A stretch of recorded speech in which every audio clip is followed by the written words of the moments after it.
la introducción. Nos quedamos la semana pasada en la mitad del tema, ¿verdad?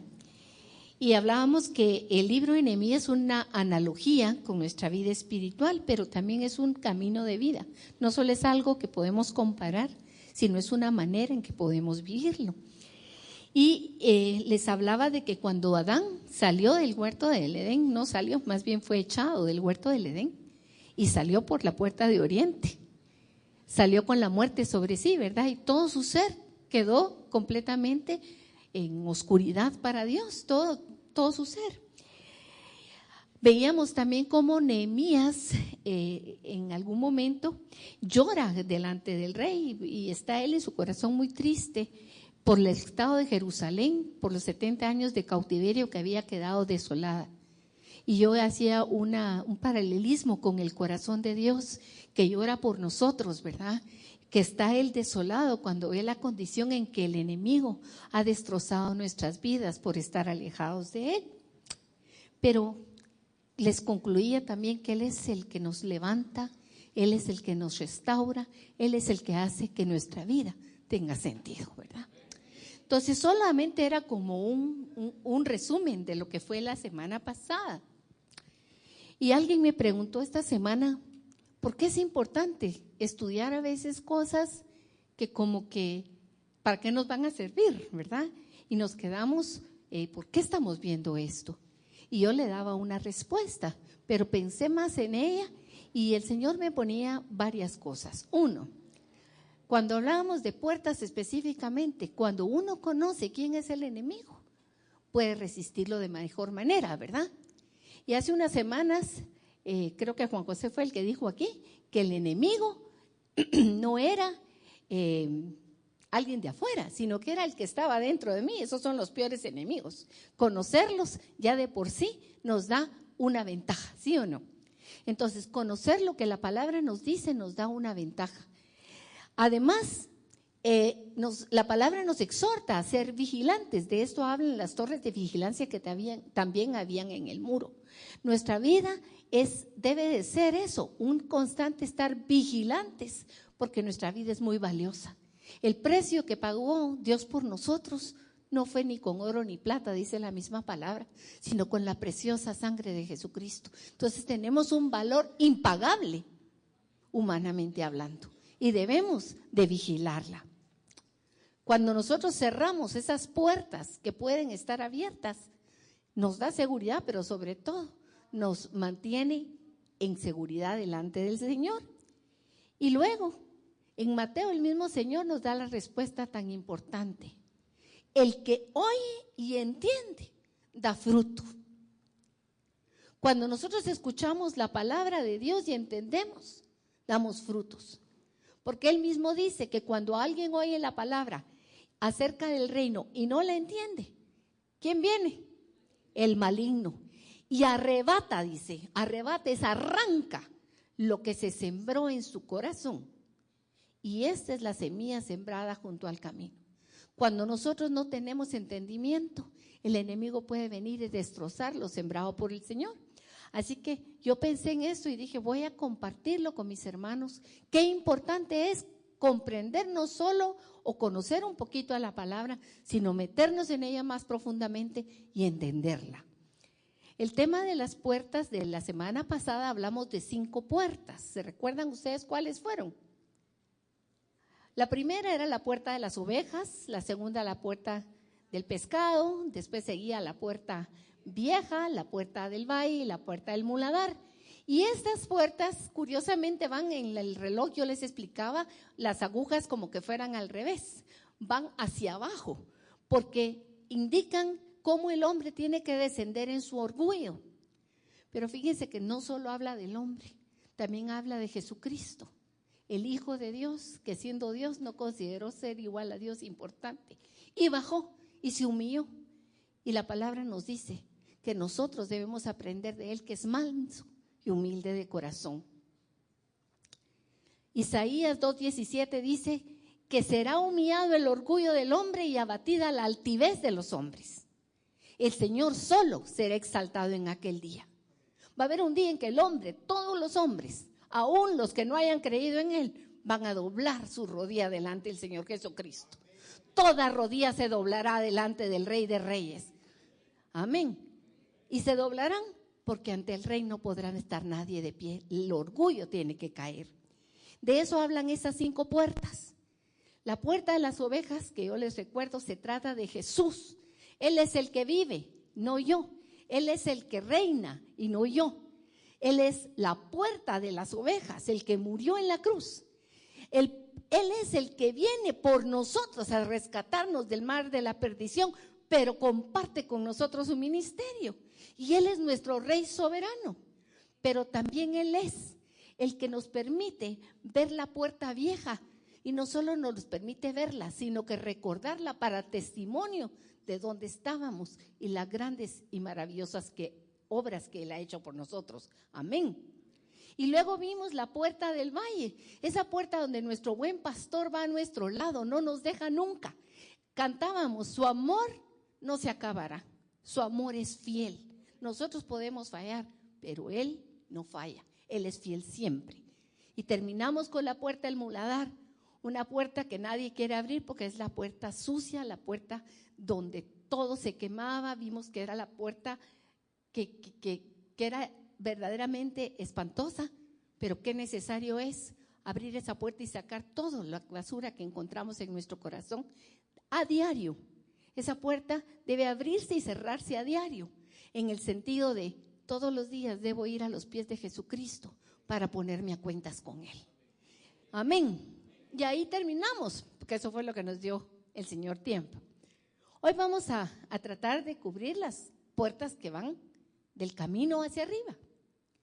Pero fíjense que cuando yo miraba también el camino hacia arriba, miraba que no solo habla del camino que recorremos nosotros hacia arriba, porque es un camino para que nosotros lo recorramos, pero más que nosotros, habla de la gloria y la grandeza del Señor Jesucristo.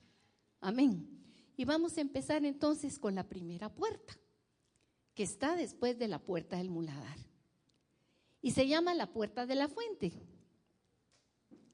La puerta de la fuente, a mí me gustó este cuadro, porque habla de una pequeña fuente, pero que se convierte en ríos de agua viva.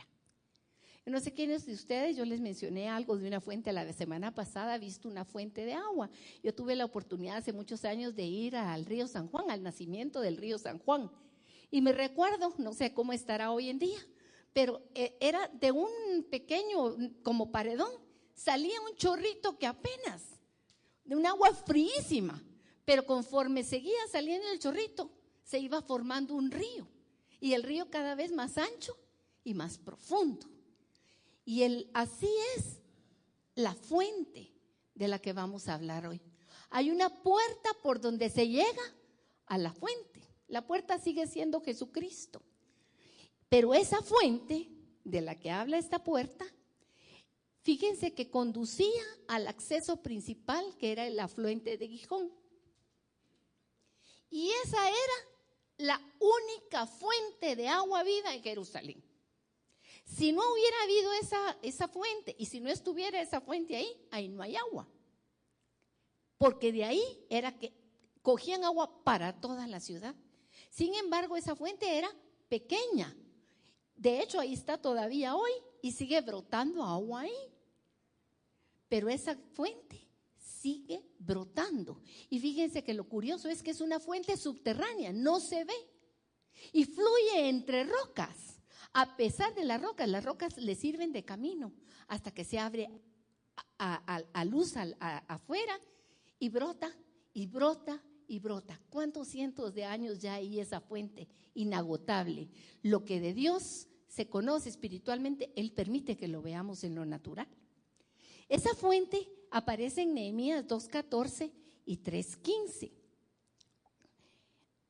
Y cuando estaba hablando en Nehemías 2:14 dice que esa fue hasta donde pudo llegar Nehemías con la cabalgadura, porque cuando llegó ahí ya no pudo pasar y se tuvo que bajar de lo destruida que estaba esa área. Eso indica que el acceso a la presencia de Dios estaba totalmente cerrada, no podía caminarse por ahí.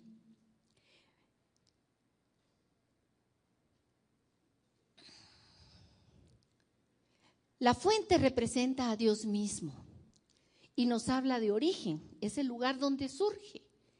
Nos habla también de las bendiciones espirituales de Dios que no tienen fin, que son inagotables y que son también permanentes. Dios da, sus dones son, Él los da y no los quita. Lo que Él te ha dado, Él ya te lo dio para tu bendición. Y Él quiere seguirte dando más. Dice en el Salmo 36:9, porque contigo, ¿quién es ese contigo? Es el Señor. Contigo, Señor, está el manantial de la vida. Y yo podría decir que la traducción sería, tú eres el manantial de la vida. En ti veremos la luz. Y en la luz está la vida, dice Juan, cuando habla en su evangelio. Juan 4:14 es el momento en que Jesús está con una samaritana, porque dice que él tenía que pasar por Samaria.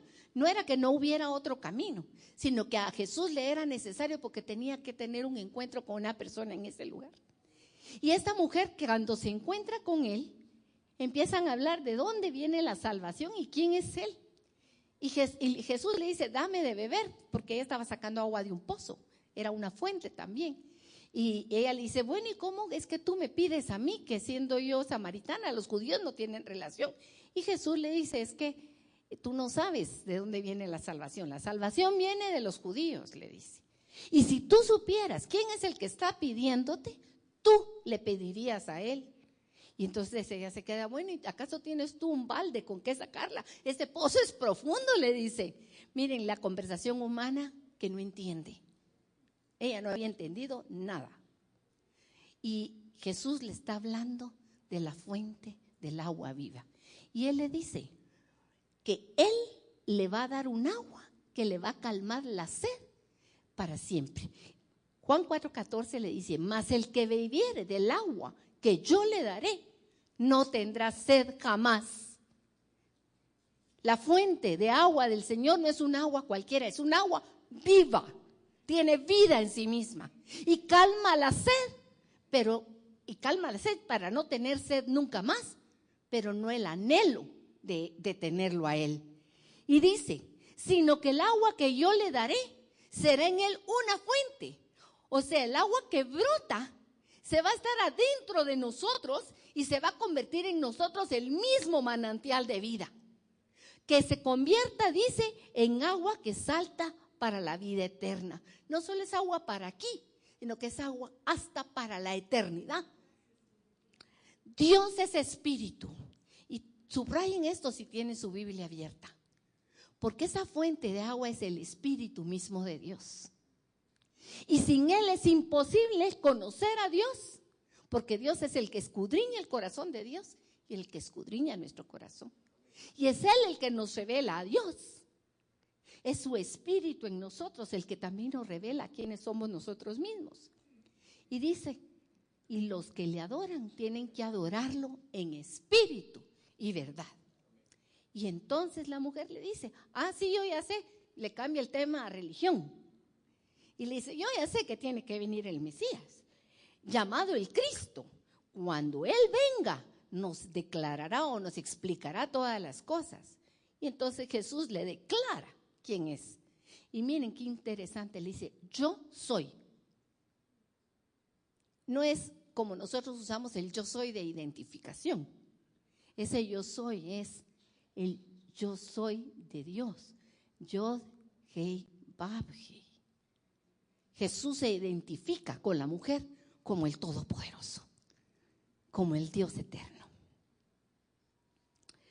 Jesús también lo ofreció cuando está más adelante en la fiesta de los tabernáculos, el último día de la fiesta, se para enfrente de todos y Jesús les dice, se puso en pie y alzó la voz diciendo, si alguno tiene sed, venga a mí y beba.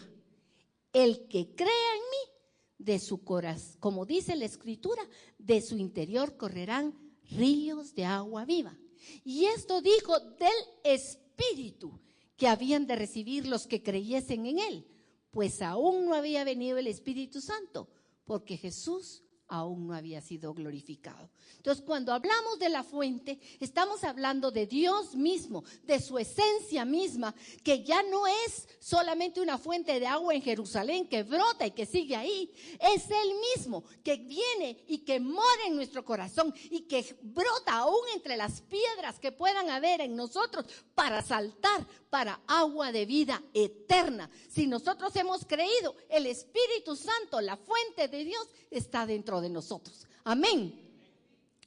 Miren, ¿qué hace el Espíritu Santo? Yo puse aquí una cita y ahí van a aparecer, pero yo quiero hablarles de esa experiencia, de lo que hizo Jesús conmigo y que tal vez es también tu experiencia, pero si no la es, tal vez tú quieras hoy recibir al Espíritu Santo y decirle, yo quiero de eso mismo. El Espíritu Santo me cambió a mí la vida. Yo estaba muerta y volví a vivir. Pero no estaba muerta en una caja como las que de los funerales, diferentes funerales que están aquí.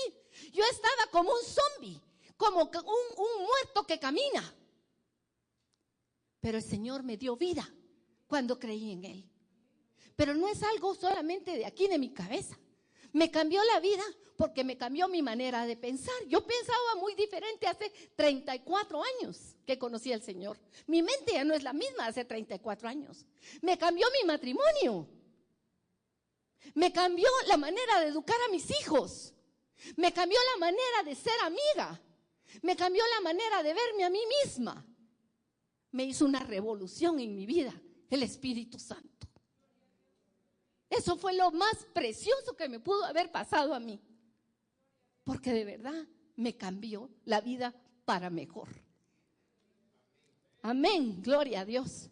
Pero no solo eso. El Señor, la palabra cuando habla del Espíritu Santo es dunamis, poder de Dios. El Señor me dio un poder.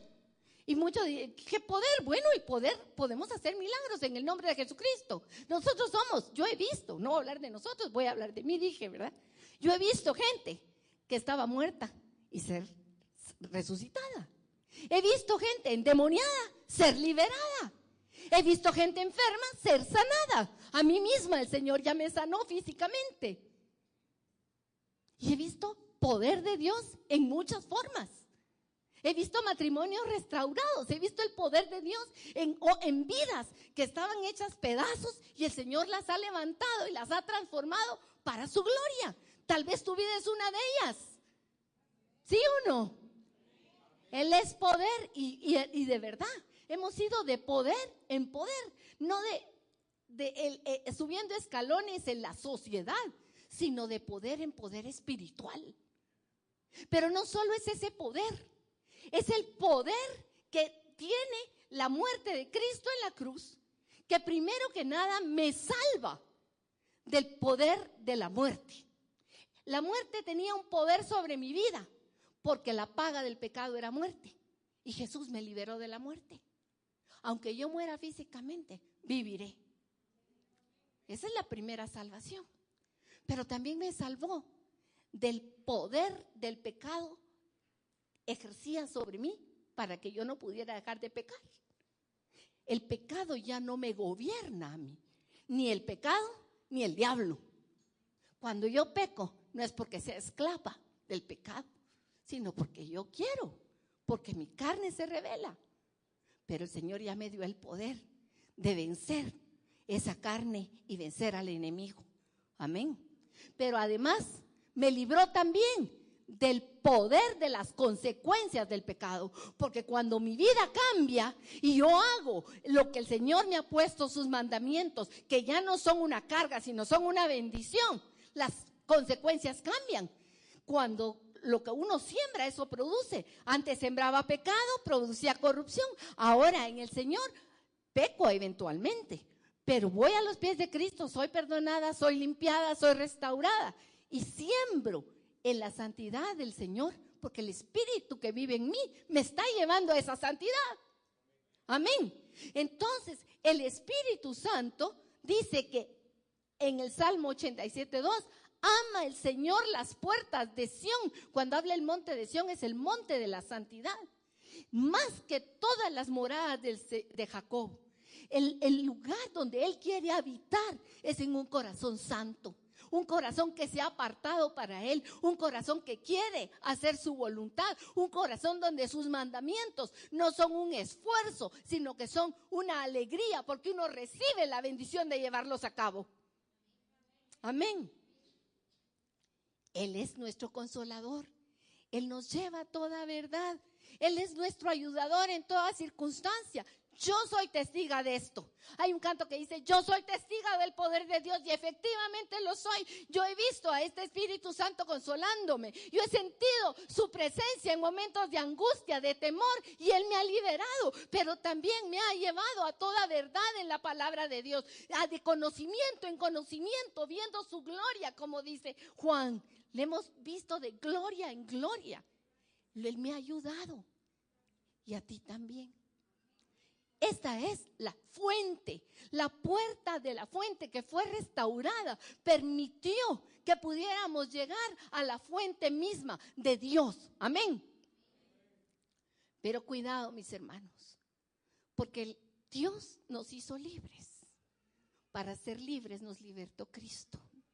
Y en esa libertad que tenemos, todos los días está delante de nosotros bendición o maldición, vida o muerte. Tú eliges qué quieres. Y la palabra nos advierte que cuidemos de no desecharlo. En Isaías 8:6 dice, hablando de los israelitas, que porque ellos desdeñaron, este pueblo, dice, desechó las aguas de Siloé que corren mansamente. Se refiere a esa fuente de agua, de la fuente de Gijón, que fluía y estaba en la piscina de Siloé. El pueblo de Israel espiritualmente ya no quiso nada con Dios, lo rechazó y vino mucha calamidad sobre ellos. Podemos tener el peligro de desecharlo o de dejarlo, como dice Jeremías 2:13. Pero también podemos resistirlo. Cuando el Espíritu Santo nos guía y nosotros no queremos obedecer a su parábola, es como que estamos empujando en contra del Espíritu Santo. El Espíritu Santo quiere llevarnos, pero nosotros decimos no. Cuidado, no resistamos al Espíritu Santo, dice la palabra. No lo contristemos, no lo pongamos triste al Espíritu Santo con nuestras maneras de vivir. El Espíritu Santo está en mí. Y cuando yo peco, cuando yo no hago lo que Él me guía, el Espíritu se entristece en mi corazón. Y esa tristeza me lleva rápidamente a pedir perdón. Pero puede ser que yo si no voy rápidamente a la fuente, a pedir limpieza, a pedir ser transformada, el Espíritu Santo se queda triste.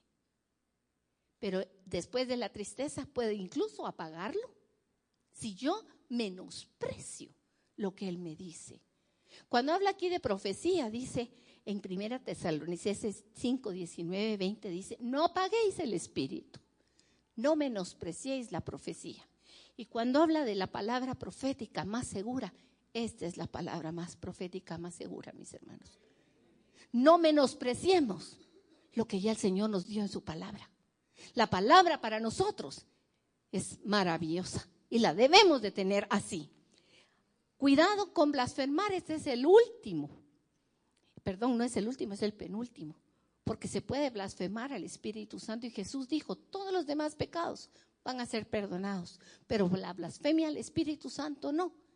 Y luego dice en 1 Timoteo 4:1, dice que el Espíritu mismo, no lo dice un hombre, el Espíritu dice claramente que en los postreros tiempos, al final de los tiempos, habrán quienes van a apostatar de la fe, siguiendo doctrinas engañosas. En lugar de seguir la voz del Espíritu Santo, se alejarán de Él. Mis hermanos, vemos el poder de Dios, pero ojo, porque la misma palabra nos cuestiona y nos advierte de cómo debemos de cuidar como un tesoro aquel tesoro que nos ha sido dado, que es la presencia de Dios mismo dentro de nosotros. Amén. Algunas preguntas: ¿en quién ponemos nuestra confianza? ¿A quién vamos cuando estamos en necesidad? ¿Quién es el que sacia nuestra sed, nuestros deseos, nuestras alegrías? ¿Le escucho? ¿Me dejo dirigir?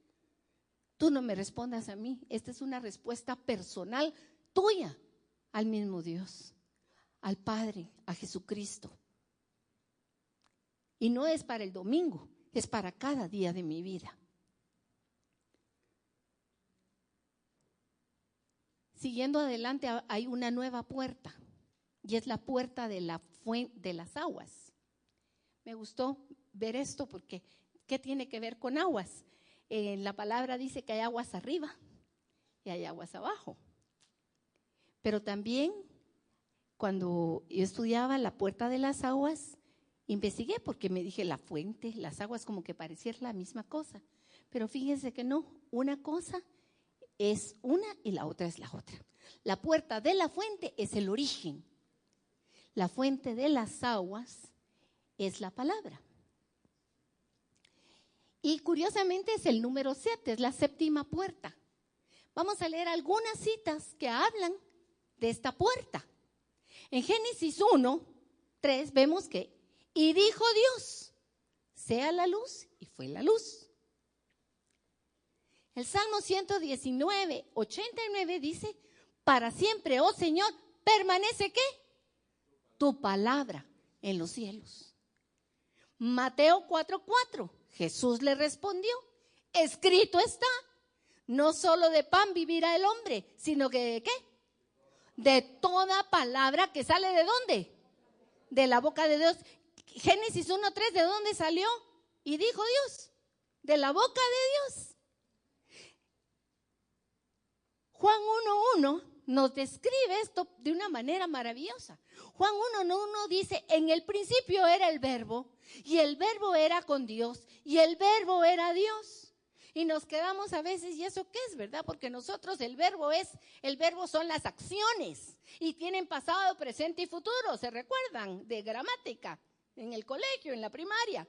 Pues no, esto no es ese verbo. Esta es la traducción de una palabra griega, que es el logos. Y esa palabra griega, logos, se traduce como palabra. Y verbo también, en el latín. Vamos a la siguiente cita, Juan 14:23. Respondió Jesús y le dijo, el que me ama, ¿qué dice? El que me ama. ¿Y qué pasará? Y mi Padre le amará. Y vendremos a él y haremos morada en él.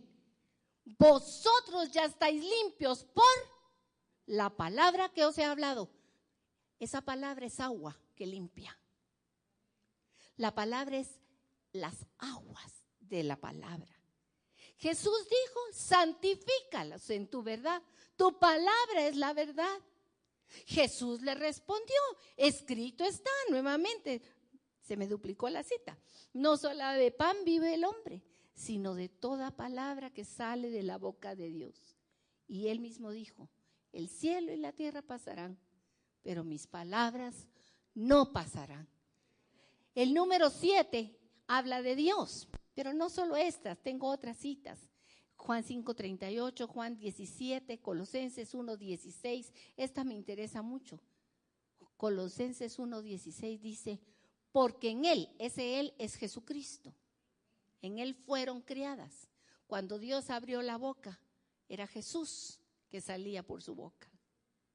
En Cristo fueron criadas todas las cosas que existen.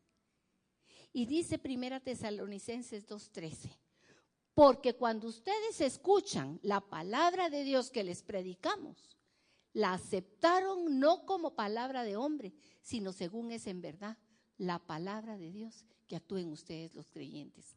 La palabra de Dios es Jesucristo y se le recibe y limpia y es más que pan. Él es una fuente.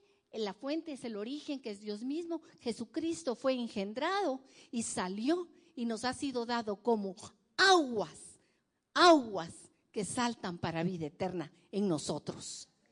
Es la palabra de Dios.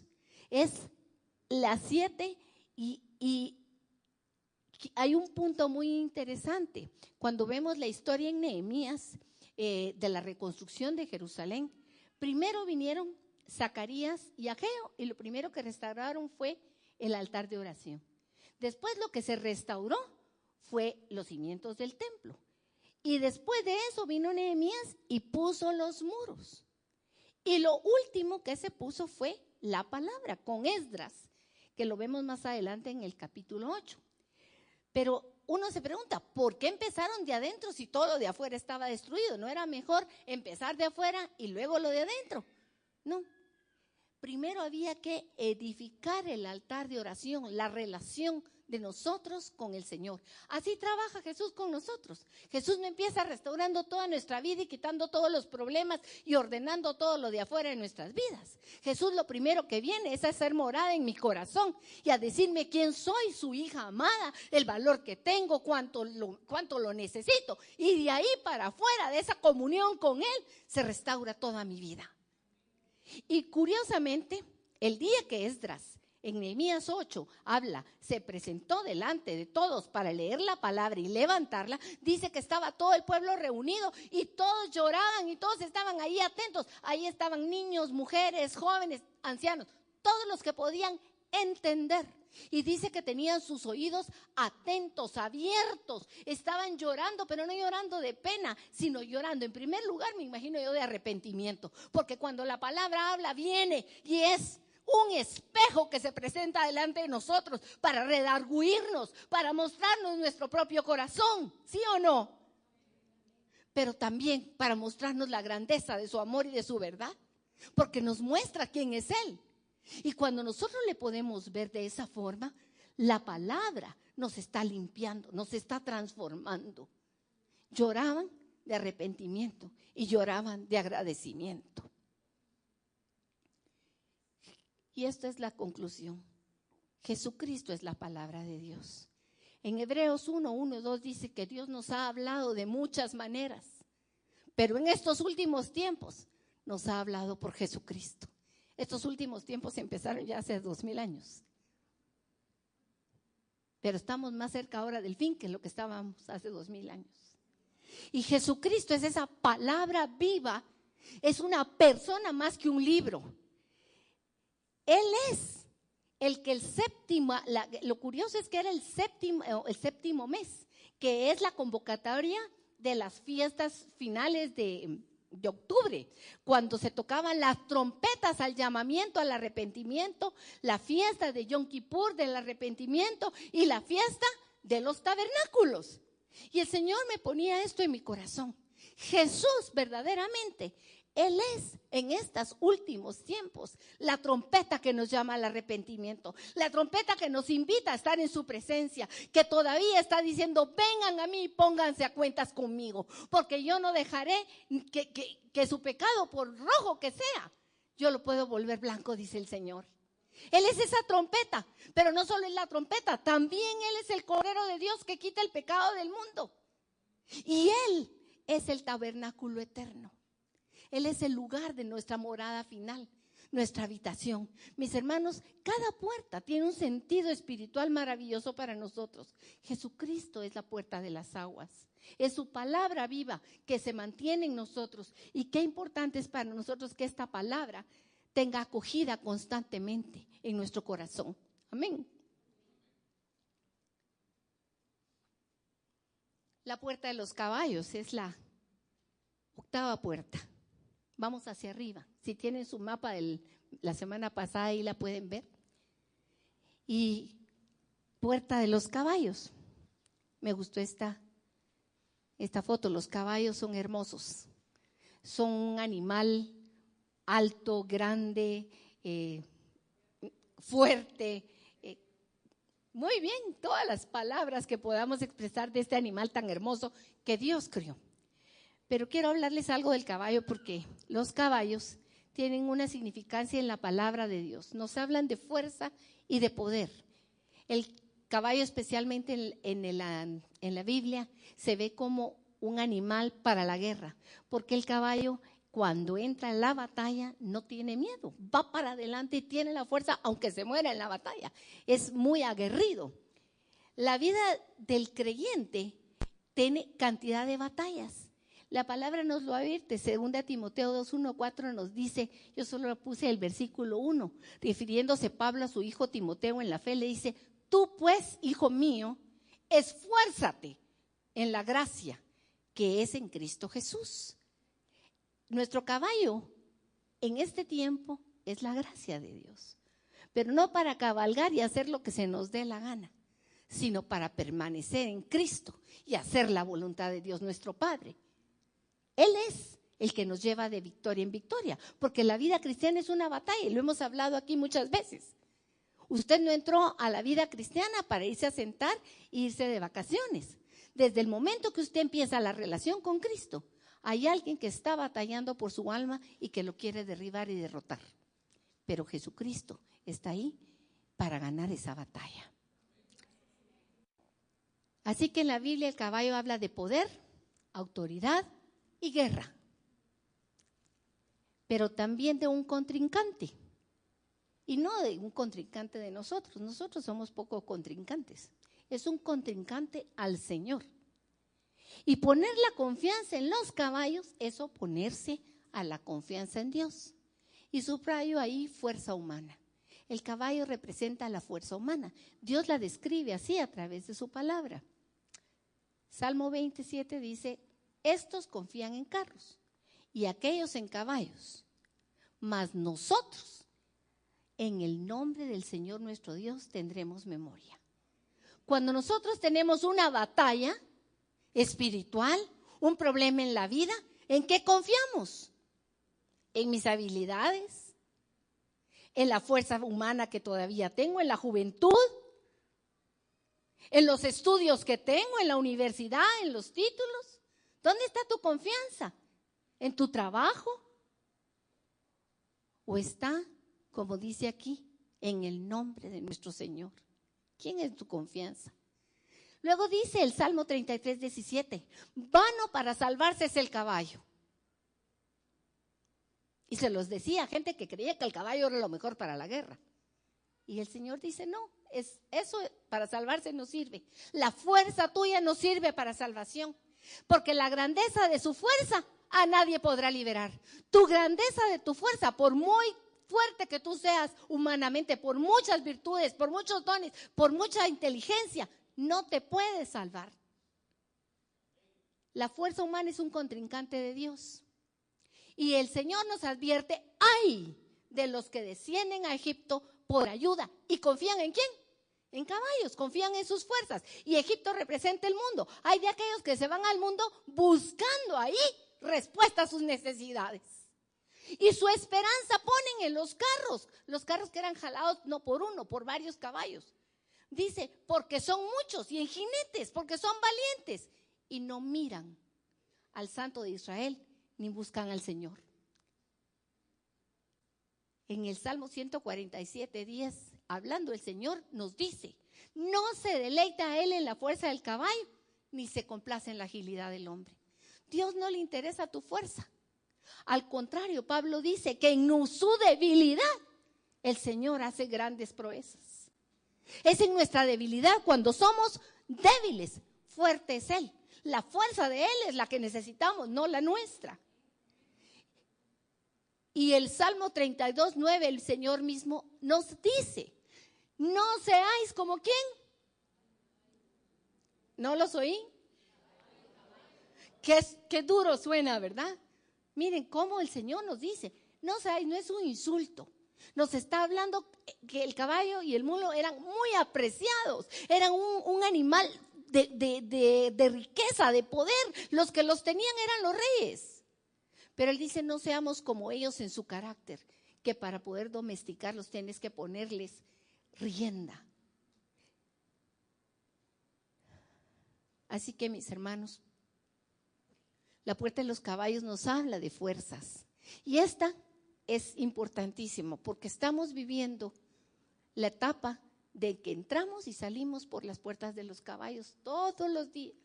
Todos los días decidimos a quién vamos a obedecer, en quién nos vamos a refugiar, a quién le vamos a rendir nuestra fuerza. Como les dije, esto no es solamente una historia, una lección de historia o de la Biblia. Tenemos que bajarlo a nuestra propia vida. ¿Cuál es tu fuerza? ¿Se la has entregado al Señor? Tienes que batallar a diario, como decía alguien hace unos días. Qué horrible, todos los días tengo que ir al Señor y doblegar esto. Y yo también. Y yo creo que todos, de alguna manera, vamos a los pies del Señor con esas partes de nuestra fuerza que se rebelan contra Él en nosotros. Pero hay un caballo que debemos cabalgar y es el caballo de la fe. El caballo de la fe que es de la fe de Él, no de la de nosotros. No es la confianza que nosotros podamos tener, es la fe y la seguridad que Dios tiene. Cuando Dios dice que Él jura por su nombre, es porque Él está seguro de que todo lo que Él dice lo puede hacer. Por mi nombre, que yo quiero que no muera el impío, sino quiero que sea salvo. Y Él quiere salvarnos. Y Él quiere llevarnos a la victoria, pero en Él, no en nuestras propias fuerzas. Que el Señor nos dé la gracia para rendir nuestro corazón delante del Señor. Cada día, porque esto no es de un día. Esto es de todos los días, abatir nuestro orgullo delante del Señor. La puerta número 9 es la puerta oriental. Aparece en Nehemías 3:29. Aquí les traje este cuadro que es el que tengo. Ahí aparece el muro de Jerusalén como está hoy en día. No sé si se ve un poquito las puertas que están ahí selladas. Estas puertas permanecen al día de hoy cerradas. Están ahí y están a la puerta dando hacia el oriente, hacia donde nace el sol, hacia donde se levanta el sol. Vamos a ver un poquito de qué se trata esta puerta. La palabra en hebreo para oriente es Mizraj, que viene de la raíz Saraj, y que significa irradiar, irrumpir, levantarse como el sol. Miren qué bonita descripción de la palabra. Quédense con esa descripción de lo que dice que es oriente, irradiar, irrumpir y levantarse como el sol.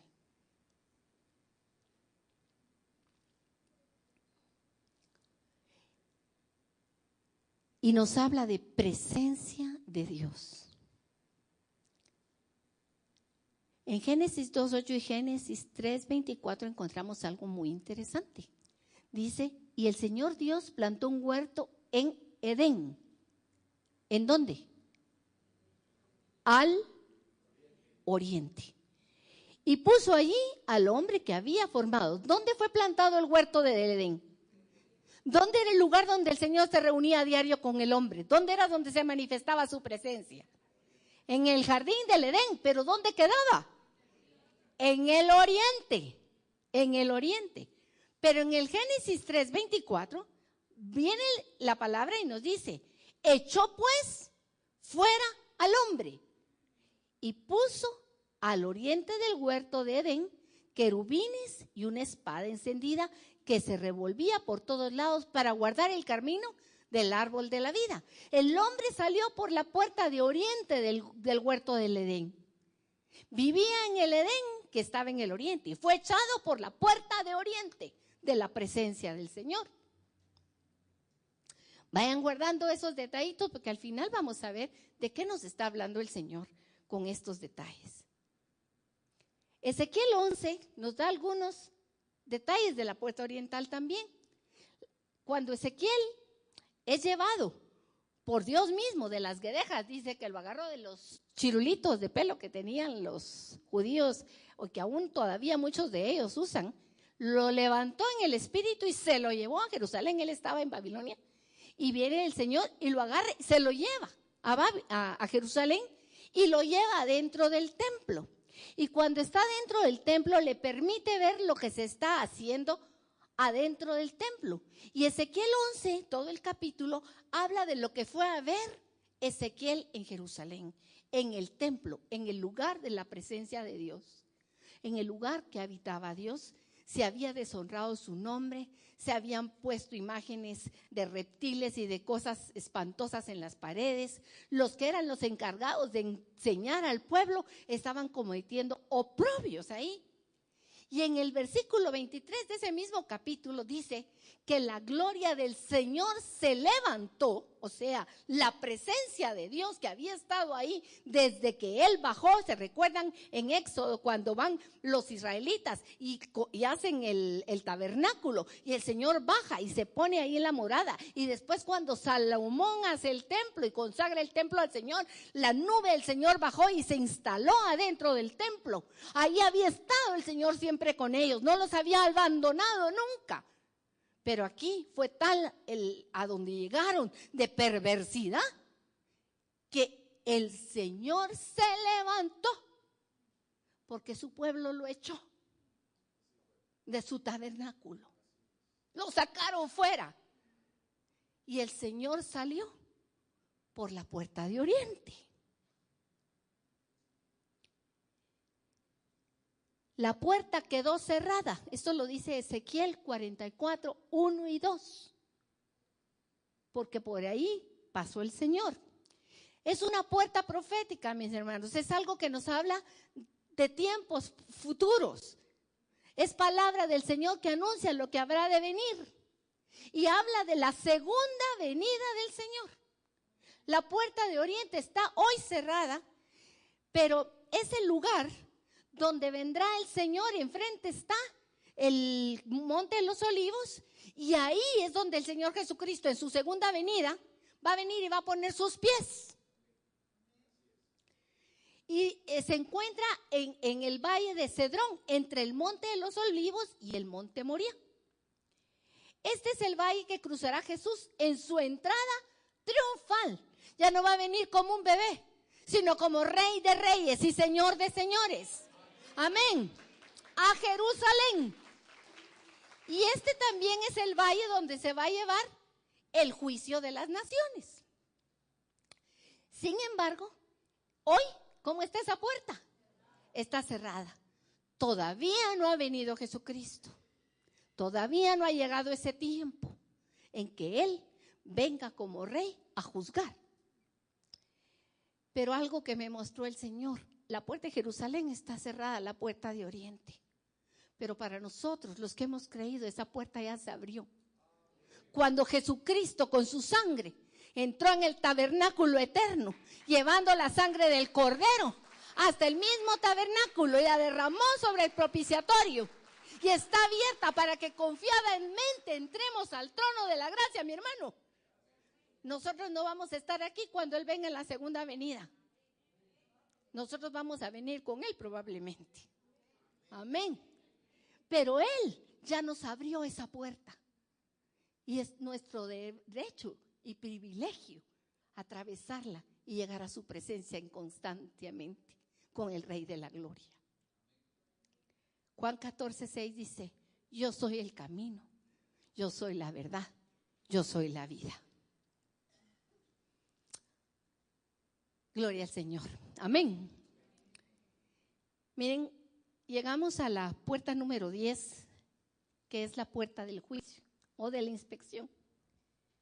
Yo cuando leí esto de la puerta del juicio, de la inspección, el Señor tocó fuertemente mi corazón.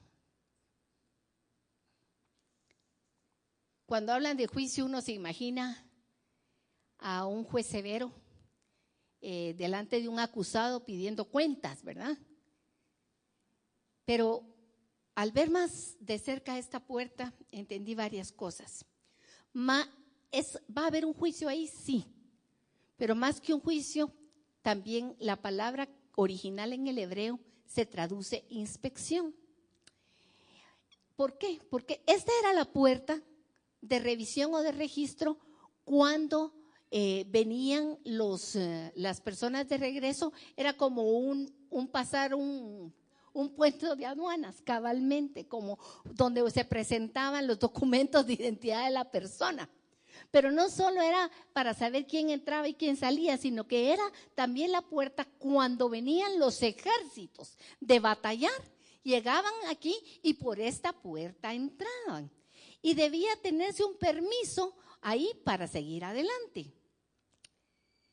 Aquí está lo que les hablo de que era la puerta de revista cuando llevaba de regreso el ejército que había salido a luchar en las batallas. Los soldados al regresar pasaban por esa puerta. Aquí fue donde el rey David pasó revista a sus tropas cuando regresaban. Mis hermanos, nosotros somos las tropas del Señor. Y cuando salimos a batallar, como vamos a este retiro, miren, cuando los que han ido a retiro, ¿cómo regresan?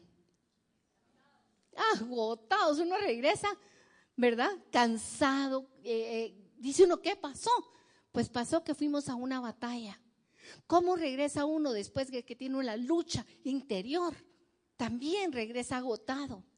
Pero va a haber un día que pasemos por esa puerta, y a mí lo que me impresionaba es cuando David estaba ahí recibiendo a los soldados que regresaban de la batalla, era para verlos, para saludarlos, para decirlos, siervos buenos, fieles, qué bueno que volviste con vida, pasa adelante, siervo amado, fuiste fiel en lo poco, te daré en lo mucho.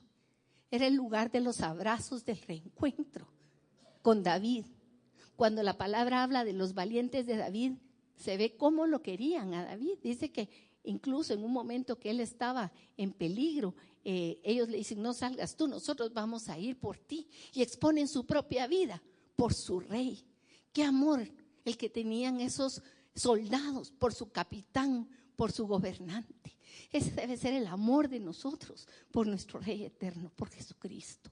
Él es nuestro capitán, Él es nuestro Rey, Él es el que lucha las batallas por nosotros, Él es el que va por delante de nosotros. Pero cuando lleguemos a esta puerta de la inspección, Él está ahí para recibirnos, para abrazarnos, para darnos la bienvenida, para decirnos, pasa adelante.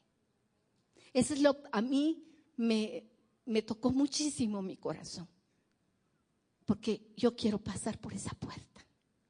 Y miren, también ahí no se nos debe olvidar, porque esto es un detalle muy importante. Aquí está lo que les decía, que estaba ahí para darles agradecimiento por su lealtad y valor. Pero esta puerta nos habla del tiempo del arrebatamiento, cuando seremos llevados con el Señor en los aires. Y dice que los que ya hayan muerto en Cristo van a resucitar primero que nosotros, y nosotros nos vamos a encontrar con todos juntos en el aire y nos encontraremos con el Señor. No es la segunda venida. Esto va a pasar antes de la segunda venida. Y entonces dice, los creyentes nos vamos a presentar ante el tribunal de Cristo.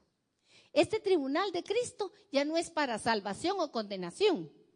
No es el mismo juicio del trono blanco. No, nosotros ya somos de Cristo, ya le pertenecemos, ya somos de Él. Pero vamos a llegar ante el tribunal de Cristo, ante esa puerta que también es no solo de la inspección, sino del juicio, donde tendremos que dar cuenta de todo como vivimos nuestra vida ya en Cristo. La palabra tiene muchos pasajes acerca de esto. Habla de las vírgenes prudentes y de las imprudentes. Habla de los siervos que recibieron 2, 3 dones, 5 dones, cada uno. Y vamos a tener que dar cuenta delante del Señor Jesucristo. También dice que unos van a recibir el 30%, otros van a fructificar el 60% y otros van a llevar frutos del 100%. Yo quisiera llevar del 100%. Y yo creo que todos. Pero miren, no nos estemos fijando en el porcentaje, sino que hagamos, porque el lugar que nos toque va a ser lugar de gloria y de bendición. Pero nuestro anhelo debería ser dar ese 100%. Segunda Corintios 5:10 dice, porque es necesario. ¿Qué dice? Es necesario, o sea, tenemos que pasar por ahí. Que todos nosotros comparezcamos, ¿ante quién? Ante el tribunal de Cristo, para que cada uno reciba según lo que haya hecho mientras estaba en el cuerpo, sea bueno o sea malo. Lo que hagamos, no solo los domingos, lo que hagamos todos los días. Nosotros no tenemos solo el Shabbat, el sexto día dedicado al Señor.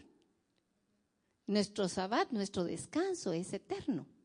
Nuestro descanso es todos los días, es nuestro reposo en Él. Nuestra vida está consagrada a Él. Es el día lunes, el día martes, el día miércoles, 24/24. Lo que hagamos, pero también ¿por qué lo hago? En el tribunal de Cristo vamos a estar las obras, como decía en 2 Corintios, pero también el corazón. Tú puedes hacer muchas cosas buenas, pero ¿por qué las haces? El motivo es el Señor, es tu propio nombre, es tu dignidad. Todo eso va a ser puesto delante del Señor, que escudriña los corazones y que conoce. Pidámosle al Señor que tengamos el anhelo de hacerlo porque lo amamos, porque lo amamos.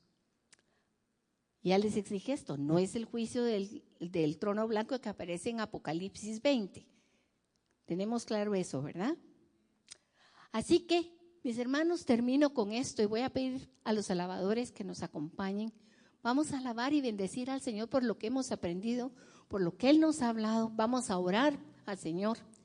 Pero empezamos por la puerta de las ovejas y dimos la vuelta a Jerusalén, la ciudad santa del Señor, el lugar de la habitación de Dios. Tú eres ese lugar de la habitación de Dios. Y nos hemos visto, pero más que vernos a nosotros, veamos la gloria y la grandeza del Señor, que bajó de los cielos, se hizo hombre, caminó todo el camino hacia abajo junto con nosotros de la mano y nos lleva de la mano para arriba en ese mismo camino, de victoria en victoria. En Él tenemos victoria. Pasamos en la puerta de las ovejas, empezamos, y es ahí donde debemos de terminar. Después de la puerta de la inspección se volvía otra vez y se unía. Donde terminó la reconstrucción fue donde se empezó. Se empezó en la puerta de las ovejas para abajo y se termina en la puerta de las ovejas viniendo de la puerta de la inspección. La cruz de Cristo es donde debemos estar todos los días, a sus pies, buscándolo a Él constantemente. Y mis hermanos,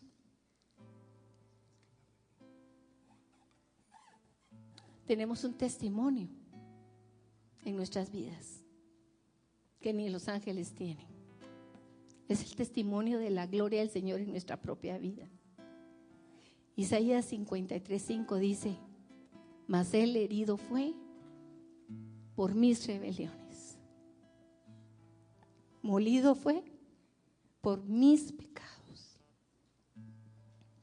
El castigo de mi paz fue sobre Él, y por su llaga fui sanada. Yo me descarrié como una oveja. Yo caminé mi propio camino, pero el Señor cargó en Él mi pecado y el de cada uno de nosotros.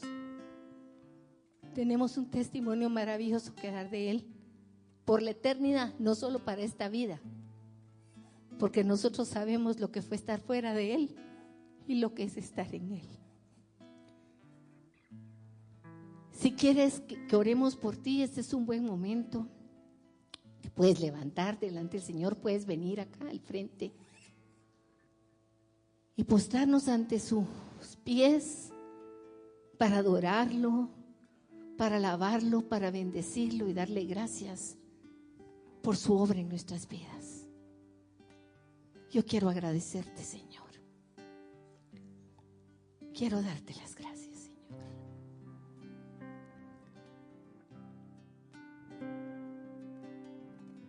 ¿Qué sería de mí si no me hubieras alcanzado? ¿Dónde estaría, Señor? ¿Dónde estaría hoy si no me hubieras perdonado? Gracias, Señor. Habría un vacío en mi corazón, vagaría sin rumbo y sin dirección. Si no fuera por tu gracia y por tu amor. Levanta tus manos al Señor y dale gracias por la obra que Él ha hecho en tu vida, Si no por su Espíritu Santo, por su palabra, por la fe, por la gracia.